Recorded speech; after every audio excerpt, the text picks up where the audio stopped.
Hey everybody, J.R. Fisher here. Happy Wednesday. Welcome to Wednesday, the 21st of October. Man, look, the past 2 years, do you guys feel like it's just like zoom by here? Hey, make sure you're using that chat box.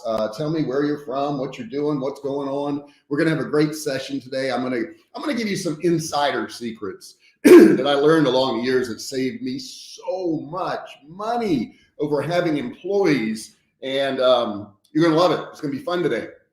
And also at the end of the session today, I do have a free course. It's a $97 course. You'll be able to find it in the description. It will not be there now. It won't be there now, but it will be once this video is posted. If you haven't subscribed yet, please do me a favor, subscribe, hit that big button down there. It's red. When you click it, it'll turn gray. When it turns gray, you are subscribed. But you still won't know about the videos because you have to turn on bell notifications. There's a little bell that's going to pop up next to it like this. You want to ring the bell and you want to click turn on all notifications. That way, when I go live, like right now, or if I upload a video, it's going to notify you and you don't have to go to my channel and look to see if I've done something new because it will actually tell you. And like I said, guys, don't forget to use the chat. Let me see here. Let me put something in here so we can get this thing going. Put in the chat where you're from, what you're doing, and a little about yourself. Boom, just like that. Look at that. Look at that technology. I'm on Facebook. I'm on YouTube, and I can talk to you guys, and that's pretty awesome stuff. Now, let me tell you something. When I first started selling online, and we're going back to 2009, I had to get employees. I think it was in 2010 for my warehouse. And back then, you know, what you did is you went out and you ran an ad, you know, online, or you ran an ad in the newspaper, and somebody would come in and you would interview them and you would hire them.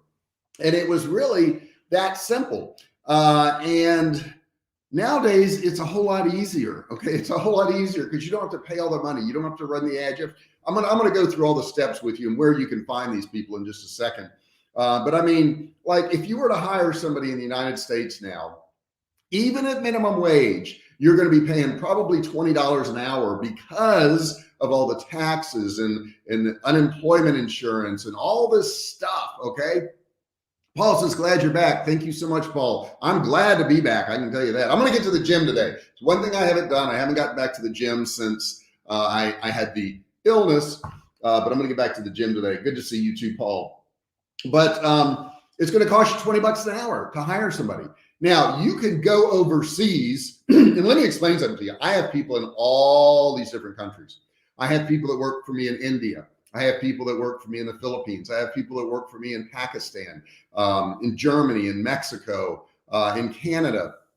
All around the world, I have these people working for me, which is a really pretty cool thing.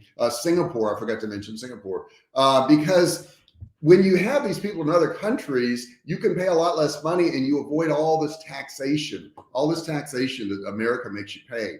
And I want to walk you through some of those steps too. Let me grab some of my notes, guys, so I don't miss anything. There is a little bit more. See, here's how it works. When you're hiring people online, you got to do more work up front. Okay, when you're hiring people one-on-one in America, let's say, you got to do more work after you hire them. Okay, so it's kind of a weird deal, but I'll explain to you why that works out. So this gig economy that has grown over the years has really pretty much been amazing, guys. More than 56 million Americans freelance regularly. So you can hire people in the US too. That's not a problem. And they provide 72 million hours of freelance labor each week. Okay. So that's pretty strong.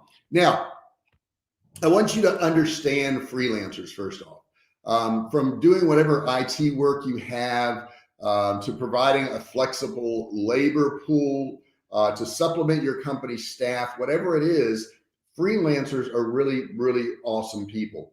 There's a wide range of like products and services and things you can hire people for to help your business run efficiently. And outsourcing a project may make sense when you don't have the in-house availability skills and success to handle it. So let's say you want to do some, let me get a sip here. You want to do some, I don't know, graphic art. And I got to tell you, my graphic art has always been done overseas for all of my labels and all my products for my survival food. But let's say you want to do that. You want to do some graphic arts, and normally in a U.S. business, you'd go to your graphic arts department where you're paying each person $70,000-$80,000 a year, and go, "I've got another project for you to work on." And I know you were just sitting on your thumbs prior to me walking in your room, and that's pretty much what happens, because you got to hire these people, and there's no work for them sometimes. But when you use a freelancer, you can say, "Hey, here's the project. This is what I'm going to pay for the project, whether it's by hour or by the project," and that's all you have to pay for. Okay. So in some cases, freelancers are not full-time employees like you would normally have a full-time employee. Now, I have freelancers that are full-time employees, quite a few of them, as a matter of fact. But it is important to recognize that while freelancers and employers both provide services to a company, employees provide services to a company, there are key distinctions between the two of them. Okay. Freelancers aren't employees. Okay. They're not employees, and they don't receive employee benefits from companies that they work with. Now, that's beneficial to you. Not that I don't pay out benefits, because I do. I allow sick leave, I allow vacations, I allow a lot of stuff that a lot of companies don't. But they're usually hired by the project, and they're expected to report and withhold their own taxes within their own country. So it wipes out that section for you. Now, I have employees in the US, and I do have a payroll company that does our payroll, and I have to do the taxes and all that. But I'd like to keep as many people off that as possible. The more people I have on that, the more it costs me. It's important to classify employees versus freelancers, because they are different. So I can have a full-time employee in the US, and I can have a full-time freelancer, let's say in the Philippines or in India or whatever, that work for me, which I do. But they got to be classified differently. A freelancer provides specific services for a negotiated rate and time period. Normally, however, I have several that are full-time that work for me. They get paid weekly and they do their jobs. Freelancing is also not a permanent position in most cases. Most cases companies will hire them for a few months and then they're off looking for another job. I hire a lot of people, and they've been with me for years and years and years, because that's what I need. I need that job filled, and I need somebody always working in it. You need the proper infrastructure to support freelancers. Okay. So before you get into the freelance pool out there and start hiring people, consider whether your company has the infrastructure to support freelancing. You got to help these people. It's not like you say, "Hey, you're going to do sales pages for me, and you're off on your own, and I'm just going to get sales pages every week." It doesn't work that way. You have to work with these people. You have to instruct these people. You have to give them some guidance, okay? Because otherwise they can't do their job properly. Now, you got to ask yourself, do you or somebody else on your team have time to hire and manage freelancers? It takes time to do this, guys. It's not like you're getting rid of some time. You're actually adding time, because you now have to manage somebody. If the project requires collaboration, do you have the tools? Do you have the software necessary to make that happen? So once you answer those questions, I want to give you some tips to hire and manage those people and ultimately benefit from these freelancers. Okay. Any one of you listening to me right now, you can do this, and you can save so much money. But before you hire them, you got to clearly define the project you need completed. Okay. Do you have a budget for the project? I see a lot of people will post jobs on Upwork or freelancer.com, and they don't even know what they want to pay. Don't do that. Go out there and look what that particular job charges. What are people charging for that job? And then I want you to pay above that. Yes, pay above that. Don't be the lowest person paying out there, because you're going to get the lowest rung of workers. I want to be one of the highest people paying out there. What are the deliverables? What are you expecting these people to do? Are they completed, video edits? Are they, downloadables? Is it a web page? What is it you're asking for? What level of expertise is needed to complete the task? I always go for a higher level. I want some people that are very experienced, that know what they're doing. I want to see samples of what they've done. What tools or skills are needed for the project? Okay, you need to provide that to them. If they have to have their own laptop, then they got to have a laptop. Okay, if you're going to provide software for them to use, like I have different like video software, B-roll stuff like video blocks and all that, and they have access to all that stuff and they can use it. What tools outside of that are they going to need? Okay, do they need to have their house set up a certain way? Do they need to have a phone system? Are they going to be answering the phones for you? And then lastly, what is the deadline? What do you expect out of these people? It depends on the project, but sometimes I'll say, okay, I want labels done for some of my products. And I say, okay, 3 weeks and I need to have this done. Okay. And this is one milestone. This is the next milestone. This is the next milestone. So the first one may be, send me a mock-up. And the second one may be I'm going to do revisions. And then the third one may be I'm going to do a final approval. And then, the fifth one may be, deliverable. You're going to send this to me. So if this sounds like a job description, it is. Okay, it is. It's a freelance job, and a successful hire is important to your business. So you're going to have to put forth effort. You're going to have to do a really detailed list of what you want out of these people. You're going to have to say things like, communication skills. Do you speak English? Okay. Can you communicate well with English? And how much communication do you need with English? Like I have a guy who does my Magento website, and he doesn't speak great English at all. Excuse me. But he doesn't need to. It's not necessary for him to do that because he's working on a website. Now, if I had somebody on the phone talking to customers, I would need a high level of English for that particular one, that particular job. Finding freelance talent is like finding employees with agencies and online postings and referrals and opportunities to identify talent. It takes some effort. I don't want to run over today. What am I at? 9:12. We're doing good. There's a number of popular freelance recruiting websites, including many where you can actually view available freelancers. Some sites offer detailed freelancer experience, descriptions, work samples, client reviews, and I read these reviews. I really do. I want to know what is the issue with this person. You can also post your need in a professional group. So, if you know a group, an IT group or something like that, something on Facebook. Next thing you got to do is screen these people, screen your potential freelancers. Finding the right freelance fit is as important as finding the right employee. There's no difference. There's no difference if they're, coming into your office or if they're just logging onto their laptop. It's the same experience. You want to know that the freelancers have the knowledge, the tools, the mindset to successfully complete your project. You also want to know that they're motivated to finish the task. Now, I have different kinds of freelancers. So if I go hire somebody on Fiverr or Upwork, I know I'm hiring somebody that does one-off jobs. I know that for a fact. But there are other websites. I have some people in the Philippines, and I use what's it called? Onlinejobs.ph. Those people are looking for full-time work. They want to work every single week and get a paycheck. They want to work for you for months or years. So that's where I would go hire somebody like that.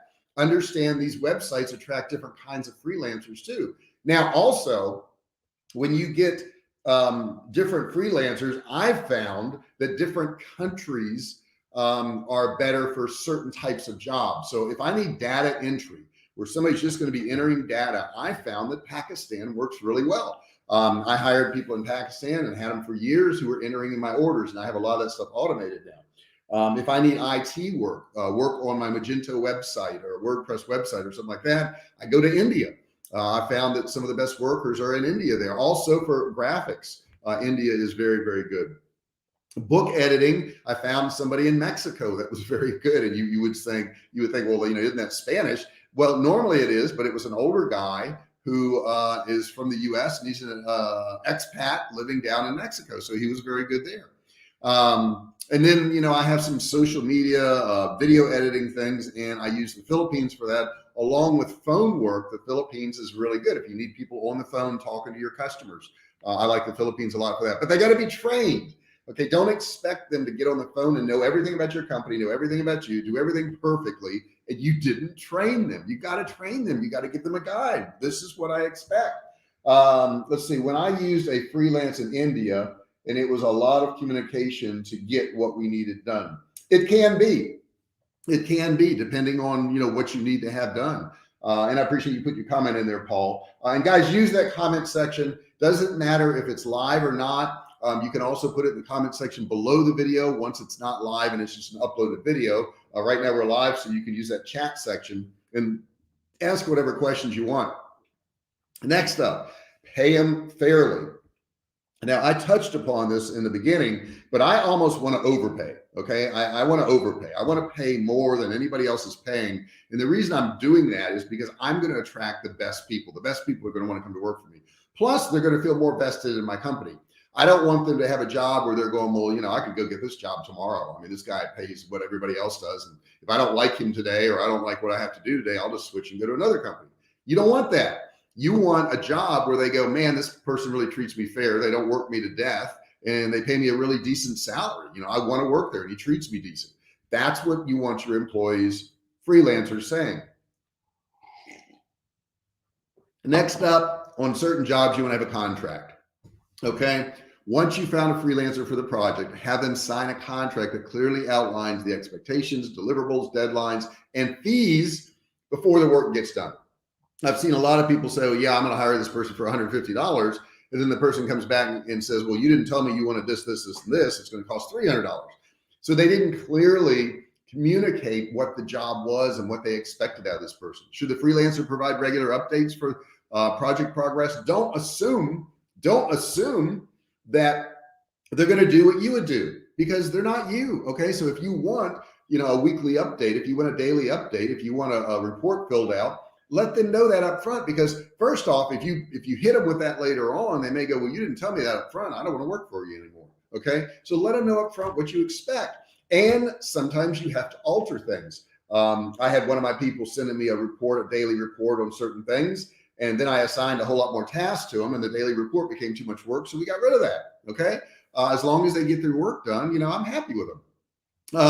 Will you only hear from them when the project is complete? Maybe that's the kind of job you have out there. Should things not go well, you know, how do you end the contract? What do?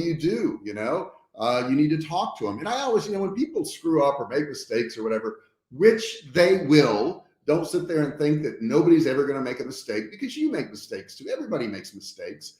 Don't beat them up over it. Okay. Just say, hey man, you know, this didn't work out. Let's try it this way and we'll get it right, you know?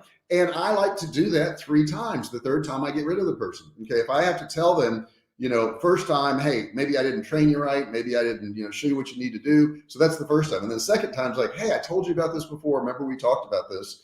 And then the third time is, hey, I don't think this is going to work out. I think, you know, we need to part company.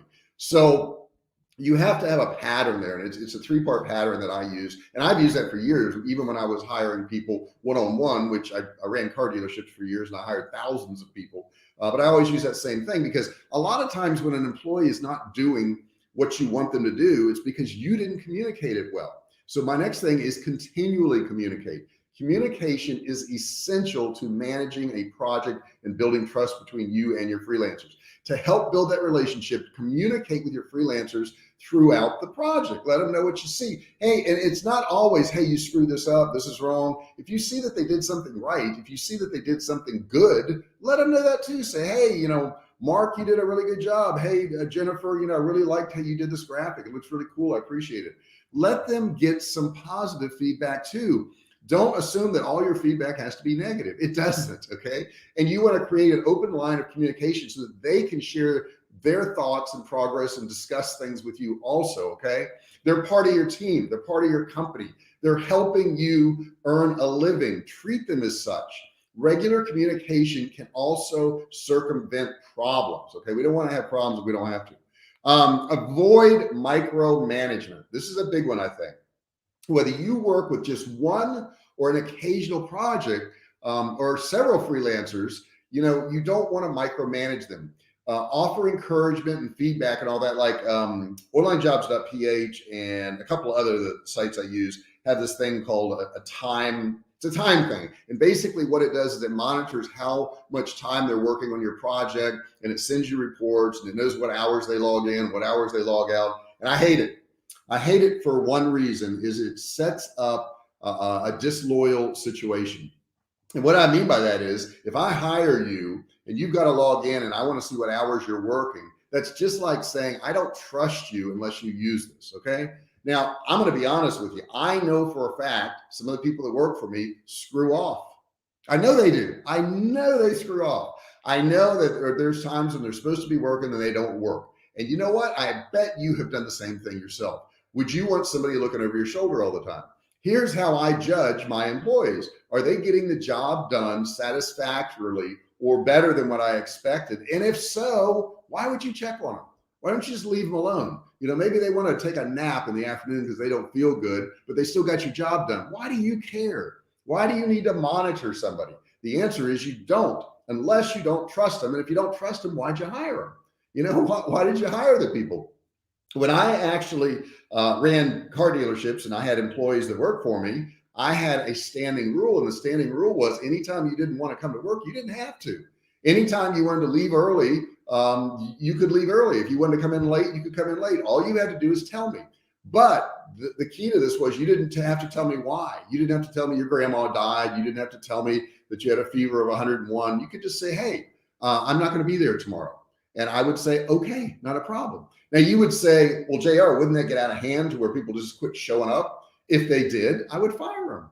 It's that simple. But if somebody needs to take some time off for some, mental tranquility, or physically they're just worn out, why would you ask them why? What difference does it make? Why? Does it make a difference if they're at home watching TV and they feel okay, or if they're at home and they have a fever of 101? It makes no difference. They're still not at your place of employment. They're still not working. So that's my standing rule. So when people screw off that work for me, I don't mind as long as they get the job done. Now, if they're screwing off and things aren't getting done, we're going to have a conversation. Okay, we're going to talk about that. And step in if necessary. If you need to help these people do the job, step in and help them. And that's another thing I want to get to. Don't hire somebody to do a job that you don't understand or know how it works. Okay, you can't manage what you don't know. Now, I'm not saying you have to know all your technical stuff on your website, but I am saying, if you have let's say, and I'll bring up Billy. Hey, Billy, or Mark, okay, who does sales pages. I will say, this is what I want. This is what I expect out of this video. This is what I expect out of the sales page. And I know what I expect. And I know how long it should take. And that's how you need to manage it. Because if you don't understand what that person is doing, you're going to ask too much of them or not enough of them. You don't want either one of those to happen. And then as a last resort, if people aren't cutting it, you can fire them. You can get rid of them. They're not an employee. But if things become, uncomfortable and things aren't getting done, your project's not completed, then you can just end the contract. It's over with. Okay. Ending a freelance contract should truly be the last resort. I mean, I want to really work with people, and I fire very few people, because I want to give them a chance. And I think they do want to do a good job. I think most people do want to do a good job. And I think most people screw off every now and then too, because we're all human. I screw off every now and then, right? And then provide rewards and recognitions. I do decent raises over periods of time, maybe once a year or something like that. Sometimes I've done it more, but you got to continually up the pay that people are getting. Okay. You gotta make them feel like they are wanted. Okay. That's super important. Everyone appreciates being respected and thanked, but money also matters. Okay. If the project goes well, consider giving the person a small gift for a token of your appreciation, a tip or something. Offer to provide references, positive reviews, and more work in the future. The successful freelancer might even be your next, full-time hire. Okay, I've done that. Adding freelance labor to your company really takes planning and dedication and oversight. But that outside expertise and talent can really supplement your in-house team and add skills and expertise as needed. You want to treat these freelancers as people, as friends, as family. Okay. They're not somebody for you to bark orders at. Okay. If you've never managed people, you may not understand that. You want them to feel like they're part of your family. Okay. And they should be, right? Because they're supporting your family. They're supporting your income. You need to treat people right. And that's one thing I really see when people hire freelancers. They don't treat them right. Okay, let me look here. I got Tyann says, I have such a difficult time with accents. I'm from the upper Midwest and just don't have a ton of experience with other languages or accents. Tyann, it's not just you. Everybody does. Everybody does. And some people who have an accent, it's thicker than others. My neighbor who's moving in next door is from India, and really nice guy. And I met him the other day. They're building his house now. And he's one of the executives at Apple, and he has an accent, but it's not much of an accent. Okay, I can tell he's from India. He looks like he's from India, and I can hear it in his accent. Now, my guy who works on my Magento website, I can maybe make out every third or fourth word. So we have difficult times in conversation, so we tend to type out a lot of stuff. So sometimes you need to change how you communicate with them. So, you know, it bugs me when somebody says, well, everybody from India has got this thick accent, you can't understand them. No, it's different. It's different for every single person. Okay. My neighbor communicates extremely well. He's very articulate. You can hear an accent, but you can make out every single word. My guy who works on my Magento website, not so much. Very difficult to make out what the heck he's saying. So it varies. It varies by country. It varies by accent. And the more you do it, okay, the more you talk to people from other countries, the better off you're going to be. So what did you think of today's session? Did you get something out of it? Do you understand stuff a little bit more? Do you see how you can save some money? You know, I can pay less money in India for a certified Magento developer because in the US, I'm going to pay $500 an hour and I pay him $20 to $25 an hour. Okay, which is a lot of money in India. You know, I'm telling you, that's a lot of money where, you know, a lot of those people are making 50 cents or $1 an hour and I'm paying $25 an hour. So, you know, that is there for you. Somebody is hitting my phone. Why would they do that when I'm live? I just don't understand. Let me kill that. Sorry about that, guys. So yeah, freelancers are great. There's some great websites. I would recommend, let me put a couple of those in here real quick too. Where am I at? StreamYard. I would do, I think Upwork.com, Upwork.com, I think that's right. Oh, that's a comma. Wait, Upwork.com. I would recommend Freelancer, Lancer.com. These are all good guys. I would also recommend, oh, that didn't work. Let me try that again. Freelancer. There you go. Lancer. Hard because I got to reach a long ways to get to the computer. Let's see. Lancer.com. I like that one. I like Fiverr. So let me put that in there, Fiverr.com. I think that's a good one. Stick that in there. And there's a bunch more out there. But guys, if you don't have some freelance employees, if you don't have some people from these other countries, you're missing the boat. You're missing the boat. And I can tell you right now in India, they have some of the highest technical people you'll ever see in India. They're really good at what they do. Why not hire them? Don't let an accent or something like that prevent you from doing it, because you can overcome that with the way you communicate. Like I said, you could type stuff out, you know, and they're very good about typing and communicating in English that way. So do that. So I hope you enjoyed. Paul says lots of great information. Where in Philippines do you look for freelance? My people are in Manila, but I don't really look where in the Philippines. I use, like I said, that site onlinejobs.ph. Let me put that in here because if you want Filipino people, online jobs. But keep in mind, onlinejobs.ph is primarily people who want full-time work. So if you got a part-time job or a one-off job, you could hire somebody, but you're not going to get the best people because that's not what that website's set up for. It's set up for people who want to find full-time jobs with a company. But I don't really, let's see, do you find it easier to communicate in the Philippines over India? No, I don't find one's easier than the other. It's once again, it's back to the individual. Some people in India are very, very articulate. My next door neighbor is, okay. He's an executive with Apple, so he's probably a little exception. But some people in the Philippines are very, very articulate. But sometimes I get customer support. I was on customer support the other day for Verizon, which sucked. And I spent like 2 hours on the phone talking to these people. And the first two people were in the Philippines, and I couldn't understand most of what they were saying. And that's who Verizon hired. Where do you look for your graphic work? It depends, Paul. It depends on if it's a one-off project or if it's ongoing. If it's ongoing, I'm going to go to the Philippines. If it's a one-off project, I'm going to go to Fiverr or Upwork or something like that, because those sites are known for one-off projects. So it really depends on the job itself. Where I hire my full-time people and where I hire the part-time people and where I hire project people all vary. It all varies. It varies on the project. It varies on how long the project is. It varies on what I'm going to pay for it. It varies on how soon I need it.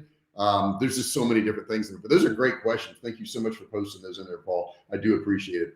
All right, guys. So tomorrow I will not be here. I got a doctor's appointment at 7:45. I'm going to be at the doctor at 7:45, just a checkup type thing. Nothing going on.